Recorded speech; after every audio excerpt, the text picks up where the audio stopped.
Senator Rand Paul plus former Vice President Dick Cheney just moments ago. The Roundtable is here now. Minnesota Congressman Keith Ellison, Illinois Congressman Adam Kinzinger, ABC's chief foreign correspondent Terry Moran, who is just back from Iraq, and Greta Van Susteren from Fox News. So, Congressman Kinzinger, I want to ask you, Republican, are you a Cheney Republican or a Rand Paul Republican when it comes to I'm a defense policy? Republican. Look, I don't agree with Rand on a lot of his foreign policy positions. I think a few years ago he put out a budget proposal that cut our military in half, which is something very frightening to me as a military guy myself, and I know that this is a significant thing. So I would consider myself a defense Republican. Some say he's the front runner for the nomination. No, I don't think he is. I mean, look, he represents a very important part of our party, kind of that libertarian viewpoint. But there's a lot of different parts of our party. And one of the things that's made us very strong, and I think is our defining issue, is the fact that we understand that a strong United States of America stops things like a Russian incursion, stops things like global terrorism, and fills a vacuum that would otherwise be filled by bad actors. So, Congressman, what was your take on Cheney? Well, quite frankly, I mean, why don't we go get the guy who wrecked the XL Valdez and ask him about, how to run an oil tanker? I mean, there couldn't be a worse person to offer views on what to do next. And by the way, he didn't offer views on what to do next. There is one very slight sliver that I think Cheney had something going, and that is broadening this thing. But I think diplomatically we've got to widen it. We've got to get the Gulf countries, and I believe Iran, in some sort of a conversation about how to pull their proxies back, which I think is the key to this thing. Personally, I think if we just go using military power right off the bat, there is Are you okay with what the president's ordered now, sending over those 300 or up to 300 special operators? I don't know what they're going to do. If I knew more about it, I might be for it. But at this point, it's just weird. I just don't get it. But my point is, here's the real thing.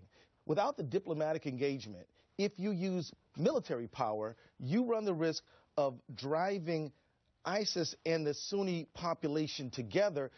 Our goal should be to separate them, to isolate ISIS. And to do that, you've got to have those Gulf countries, and you've got to say, understanding that the Sunni population is somehow going to be cut into government, somehow going to have a role. And Terry, you were just over there. I mean, it's already happening. I mean, ISIS doesn't have much of a military force itself. They have some support out in the... Well, they're actually a very wealthy and well-organized jihadist extremist group, but after spending 10 days up in northern Iraq, every single day, the overwhelming feeling I got talking to people was they've given up.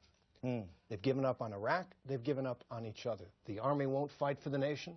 The government won't govern for the nation. And increasingly, I had the feeling that the people don't believe in the nation as it is currently constituted anymore. They believe in their groups. Greta? Well, the problem that we have here is that, I mean, everyone admits it's a huge mess, but none of our leaders have told us what we're going to get. I mean, with these 300 advisors, what are we getting? Are we starting a mission creep? I mean, look, when JFK was president, we had 12,000 advisors. 5 years later, we had 500,000 troops in Vietnam. And I don't think we've really identified, what we're going to get, which is our national interest in this. And I think that's got to be sold to the American people so that the American people get behind whatever we do. Right now, we just look like we're flailing. Jonathan, you asked me what kind of a Republican I was. Let's talk about what we ought to do in Iraq. I was at this table in January when ISIS took over Fallujah, and I said, we have to begin airstrikes. This is going to grow. This is dead serious. And everybody at the table kind of chuckled because they thought that was just warmonger talk. The reality is what we're watching in Iraq right now is the worst-case scenario. I can't imagine much worse happening in Iraq. And so I look at this and say, advisors and special ops will stiffen the spine of the Iraqi military units, airstrikes for ISIS units in the open to button them down where they're at now, and work the political solution in Iraq, which we have to work, but give them the opportunity to get that taken care of and then begin to push out and push ISIS out. And by the way, this also goes into Syria, so I think ISIS camps in Syria ought to be free-reign targets too. But Adam, if you are right, you've got to focus on the political reality that you just mentioned. Because, the thing is, these folks got sponsors here, right? There are proxies fighting from the Gulfies and the Iranian regime, and we've got to make sure, we've got to get in there diplomatically to say, look, if you guys can Maliki or tolerate Maliki leaving, we can try to stabilize this country. You cut the Sunnis in, and before you know it, you can have some stability. If you just start blasting in there, I think that you just exacerbate the civil war. So you could be right. but without a strong diplomatic effort to try to manage the regional partners. Terry, this is what we've been trying. I mean, we've been trying to do this for years. We have. The political elite in Baghdad has failed, and the feeling throughout the country is those guys, not just Maliki, those guys can't do it. If the United States launches airstrikes or military operations without some very dramatic restructuring of the leadership of Iraq, we will be the Shia Air Force. How do we do that, though? How do you do that, though? How do we change their leadership now? We tried, and we can't. They have to realize. Well, wait a minute. Grand Ayatollah Sistani has already started to signal that Maliki's not the guy. There are a lot of people who are coming to the realization that there's got to be a change. You've got to have a more inclusive government. Iraqis are saying this. We should support that effort and help us more stable political environment. Why are we starting this right now? We're acting like this ISIS thing's just brand new. I mean, this started, as I said, in January. But that's like what Vice President Cheney said, though, is that we're looking backwards. We have this problem now. We can all go back 6 months back. No, or 6 months back, whatever. No matter what we should have done before, we got to deal with what we have now. We got to take a quick break. Coming up, the surprises that could shake up the 2016 field. But first, our powerhouse puzzler. This week, Justice Sonia Sotomayor does the honors. Which president first nominated me to the federal bench? Back in 2 minutes with your answers. Bonus if you get the right year.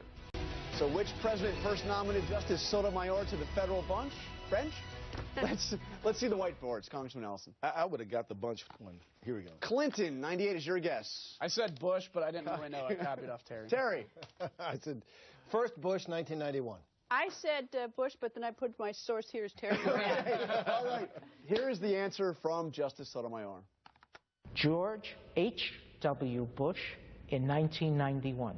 Oh, Terry Moran nails it all the way. Now, this week, ghosts from the past came back to haunt some of the biggest potential 2016 candidates. Here is ABC's senior Washington correspondent, Jeff Zeleny. 4 2016 hopefuls. 4 obstacles to overcome. For Hillary Clinton, it was an old audio recording this week that went viral. From her time as a young Arkansas lawyer, she defended a rape suspect in 1975, and she explained how she helped him get a light sentence, even though it seems she believed he was guilty. He took a lie detector test. I had to polygraph, which he passed, which forever destroyed my faith in polygraph. Fresh fodder after the 12-year-old rape victim, who's now 52, criticized Clinton. Hillary Clinton took me through hell, the woman told the Daily Beast. For Wisconsin Governor Scott Walker, a more recent case is making headlines. Documents unsealed this week show prosecutors were trying to prove he was at the center of an illegal fundraising scheme during his 2012 recall election. Walker's not been charged and says the claims are politically motivated. The media jumps on this. Some of the left spin this. There are detractors out there trying to claim there's something more than there is. And for New Jersey Governor Chris Christie, Bridgegate still seems to hang over everything, even at this gathering of conservatives Friday. I'm called lots of different names, but indirect has never been one of them. And then there's Texas Governor Rick Perry, dogged again by his own words, this time comparing homosexuals to alcoholics. I may have the genetic coding that I'm inclined to be an alcoholic, but I have the desire not to do that, and I look at the homosexual issue as the same way. He stopped short of an apology, but backpedaled this week. I readily admit I've stepped right in it. For Clinton, Walker, Christie, Perry, and all potential candidates, how they contend with the ghosts of their past is a critical part of the roadmap for their future. For this week, Jeff Zeleny, ABC News, Washington. All right, thanks to Jeff. Now back with the Roundtable. Greta, you were one of those that interviewed Hillary Clinton as part of this rollout. How has it gone? Well, first of all, this whole thing about this rape victim, I think one of the lousiest reporting I've seen in a long time, both sides of the political spectrum. Scott Walker in Wisconsin, Republican, and Hillary Clinton, Democrat, because what she wrote in this affidavit was not her feelings about the victim, but she was seeking to get a court-appointed psychiatrist, and she said she was told this. Totally routine. Likewise, Scott Walker, the headline says that he's accused of a crime by a prosecutor. That's what prosecutors do. They accuse you of a crime. And if the prosecutor really thought he committed a crime, he would have charged him with a crime. So you've got lazy reporters who don't look at the court file for Hillary Clinton, and you've got lazy reporters who don't understand the system in Wisconsin. But, Terry, hearing that tape and hearing Hillary Clinton laughing about how she knew the guy was guilty, basically, or she believed he was guilty. Look, there's no question that that's going to be politically damaging for the people who already don't like her. We're such a polarized society right now. You know, the person you like could have done something horrible, and you're still going to like them. I mean, there's really not that much in the middle. That said, she was clearly zealously defending her client, and that is what she's ethically obligated to do as a lawyer. Well, absolutely. I mean, look, the people who call themselves constitutional conservatives, I mean, the Sixth Amendment to the U.S. Constitution says you have the right to counsel, and that counsel must fight for your interests. If you don't like that, then take it up with Thomas Jefferson. But, I mean, the bottom line is, you know, there is a judge, there is a prosecutor, there is a jury. Your job as a defense attorney is to go after it and get your... She also wasn't laughing at the victim. I mean, it's important. If you actually go back, she was laughing at this polygraph, which is very different. And that's why this reporting was so sloppy about her and very sloppy about Scott Walker, too. And polygraphs are a joke. We're going to have plenty of time to debate the 2016 election. She had a terrible rollout on the book. I mean, I'm hearing today it's just dropped in the sales. But I don't think something... They're claiming they're doing fine on stuff. But I don't think something she did when she was 27 at the end of the day. I mean, look, we've all changed. I was different. I'm only 36, and I was totally different at 27. So I don't think this is going to end up being a big damaging thing for Hillary Clinton. I think there's going to be a lot on both sides that we can run on and have a good spirited debate. Okay, I want to turn to one of the other big stories this week, which was the IRS. We had a very contentious hearing with the IRS commissioner about those missing emails. Listen to Paul Ryan. I am sitting here listening to this testimony. I don't believe it. That's your problem. Nobody believes you. You asked taxpayers to hang on to 7 years of their personal tax information in case they're ever audited, and you can't keep 6 months' worth of employee emails? All right, look, it looks horrible for the IRS, Greta, but let me ask you the reverse of this. Do you really think that somebody at the IRS intentionally destroyed 6 months of emails to cover up something? Do you really believe there's a cover-up that big? Based on the timeline, no. Apparently the complaint was made before there was an investigation. However, I certainly think there's I don't think this is a phony scandal like the president does. Neither does Secretary Hillary Clinton, when she spoke to us in an interview, think it's a phony scandal. And I think it's terrible that it's dragging out this long. And I think it's terrible that the IRS tells the panel in the committee in February that the emails will be produced and it'll take 2 years and they don't even exist and they know about it. I think there's a lot of smoke there and we need an aggressive investigation. But do I think someone deliberately did it ahead of time? I don't think anyone's that smart or clairvoyant. And that's clearly the implication from Paul Ryan here, right? Absolutely, and it's another reflection that there is absolutely zero trust across the partisan line. Absolutely none.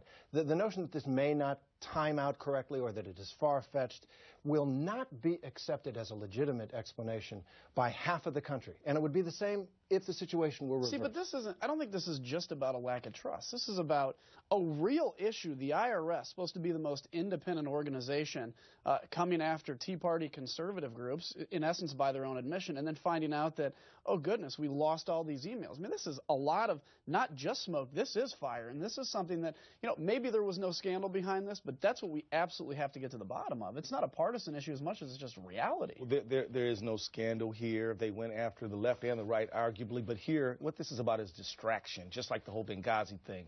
They don't want to talk about how they won't extend unemployment. Let me they don't want to talk about. Aren't you a little concerned about 6 months worth of emails? Well, look, there is an email where she said my computer crashed. I think it doesn't time out right. But I think let me just say, this is about distraction. This is about refusing to extend unemployment, raise the minimum wage. I think you make a huge. I think you underestimate. Unfortunately, we're out of time. We'll pick this up. We'll pick it up next week. Thank you very much.